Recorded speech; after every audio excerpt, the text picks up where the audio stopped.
Hello， 欢迎收看北西巴蒂，我是 Tommy。新年要到了，新年的话呢，家家户户都一定要煮一些年菜之类的嘛，所以我也要叫我妈妈煮一点她拿手的一些年菜给大家。OK， 就是今天要介绍的这一个呢，就是每一次新年一定有的，就是卤豬肉，係咪？有冇咩名堂喺個卤豬肉？冇咩名堂啦，係呢個家家戶戶一定愛一個好意頭咯，很踩招數啦。哇，有講冇咩係，而家無端端講橫財就手 ，OK？ 好了，今天賽馬系列就介紹大家這一個橫財就手啊，橫財豬手、橫財豬腳都可以啦 ，OK？ 好我們今天要謝謝我們的乾爹 My Cooking Story。今天我們收到了幾種 My Cooking Story 送來的廚具，分別有 Marble Plus 16x7.5cm 的鋁製鍋，輕巧方便，以及 Marble Plus 28x4cm 的鋁製煎盤。海藍色搭配大理石紋路的設計，美觀又實用。Delfino 花崗岩炒鍋，日本製造，使用環保以及對人體無害的材質，防塵防滑，電磁爐以及瓦斯爐都適用。Stuvo 800ml 以及1500ml 的保鮮盒，採用100%硼硅酸鹽玻璃製造，耐高溫，防撞擊，適用於冰箱、烤箱以及微波爐。My Cooking Story 是一站式廚具網購平台，只要你廚房需要的，他們這裡都有。無論你是愛煮、會煮、學煮、對煮，充滿熱情的你 ，My Cooking Story 隨時隨地等着為您服務。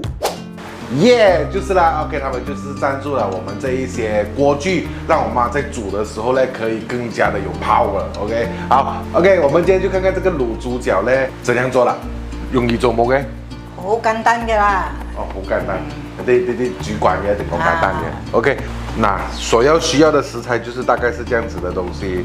呢個係豬腳，所以呢個豬腳咧，去巴剎咧同佢講幫我斬件啦，咁樣得噶啦。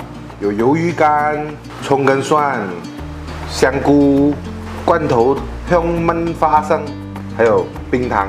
冰糖要咁少啲啊？係咯，冇太甜。所以第一個步驟係做啲咩？第一個步驟我哋過水咯。哇，新鑊喎用。去凍水落咯，啲薑放啲花雕酒落去，先唔會有腥味。揾咗俾佢嘅啲入邊嘅嗰辣仔嘢，辣仔出嚟洗下就可以，我哋就可以炒嚟燜咯。OK， 其實這一個呢，這樣子蓋下來哦，蓋到很密，所以你就不用怕它好像可能噴水啊、漏水啊，還是蓋不穩這樣子的感覺。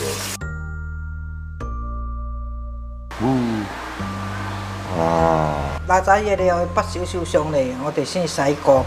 如果唔係咧，我哋陣間洗我佢嘅味道啊，好重。因為呢個係辣仔嘢，佢嘅入邊嘅炸味啊。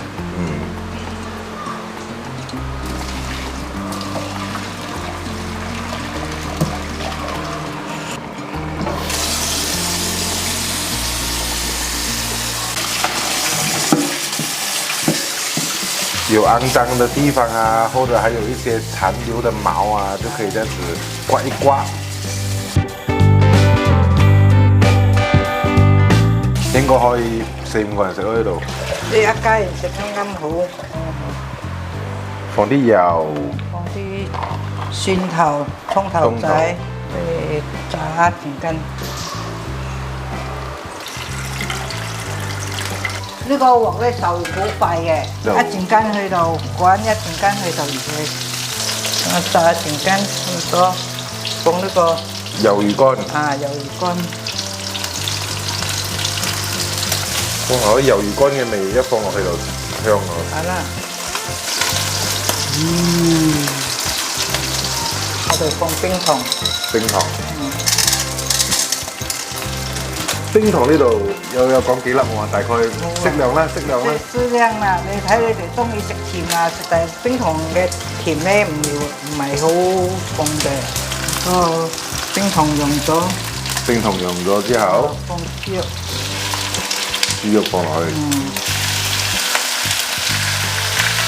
佢呢個鑊咧一做好咧係唔驚骨花。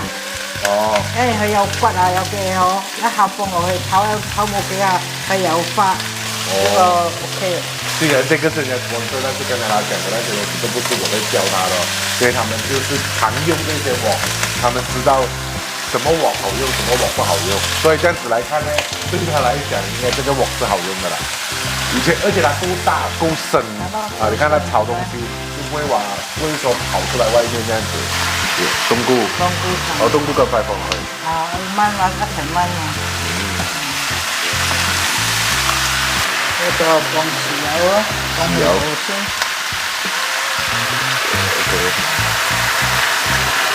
哇！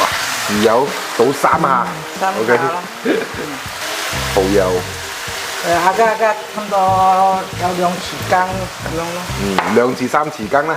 OK。然之後呢個係黑豉油。你睇你中意食黑嘅，又放多啲咯。依家我放10時放咁多先啦。都係2至3匙羹啦，我睇你哦。所以你看，那種媽媽煮東西其實都是阿嘎的啦。炒多啲。胡椒粉。1匙羹半。1匙羹半，五香粉。1匙羹咁樣好啦。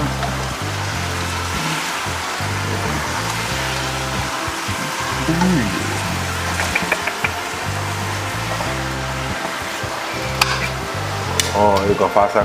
摻落去。一定要買個漂頭，定係其他漂頭都得啦。咩漂頭都得嘅。香炆花生就得㗎啦嚇。有花生很好哦，有花生就好吃，更好吃了。個鹽我哋唔會放住先咯，而家我哋燜咗，如果係真係唔夠鹹咧，我哋先至放咯。OK。因為佢呢個花生都有鹹嘅，佢有味，佢嘅味道。炒一炒佢，我哋就放水。放水，放幾多？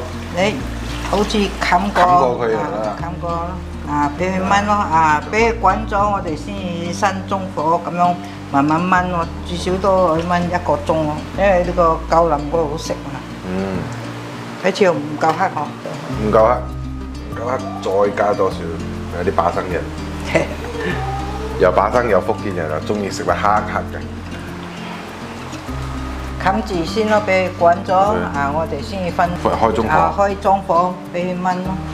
中間都係幫佢搞下咁樣咯。OK，這樣子看也不是很難的感覺嘛，哦，即係嗰啲味道其實自己阿加咯，你唔好落太重手，然之後過後好咗你試下，如果唔係咁夠味，你哋再落重少少咁樣。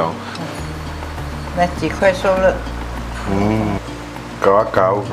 搞一搞佢，開中火咁樣慢慢燜佢。冚翻去俾佢燜咯。俾佢燜咯，燜。然後這個煎盤呢，它就適合拿來煎一些雞扒、羊扒、煎魚這樣子。所以因為新年嘛，我們都會年年有餘，都會在家裡面拜神都會煎一條魚這樣子。所以我們現在試下煎一條魚，看一下它會不會起鑊。如果它不起鑊的話，它就是一個好的 pan； 起鑊的話，它就不是一個好的 pan。講什麼？OK， 好了，我們現在來試下，放一點油。呢個顏色又幾靚啊，藍色咁樣。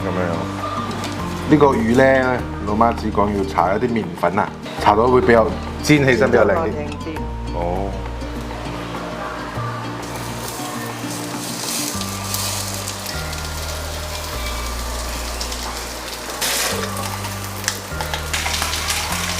佢唔要黐鑊嘅，有啲去煎佢。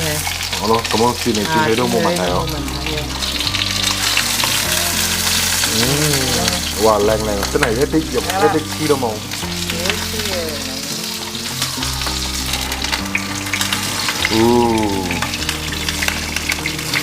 黏。哇，你看真的是完全唔起鑊的哦。所以如果你們也想用這一個 My Cooking Story 他們的這一些廚具的話啦，如果你們想要的話，都可以去到他們的網站那邊訂購，記得。輸入我的 promo code 就有15% 的這個折扣啦。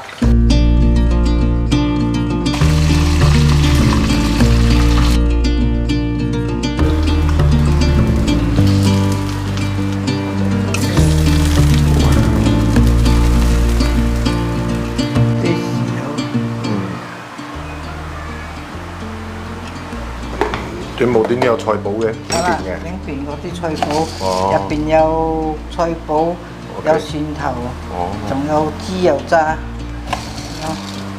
OK， 順便幫人哋打埋廣告咯。呢個我哋唔識嘅，邊個嚟嘅？唔知喎。小慧招牌香脆菜譜啊，其實有好多都得㗎啦，唔一定係要呢個牌子。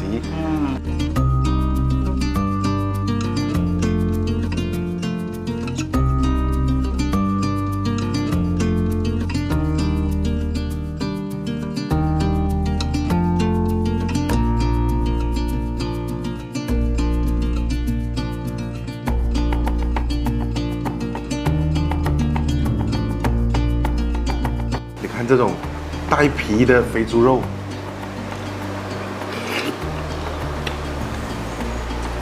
一咬就断，香。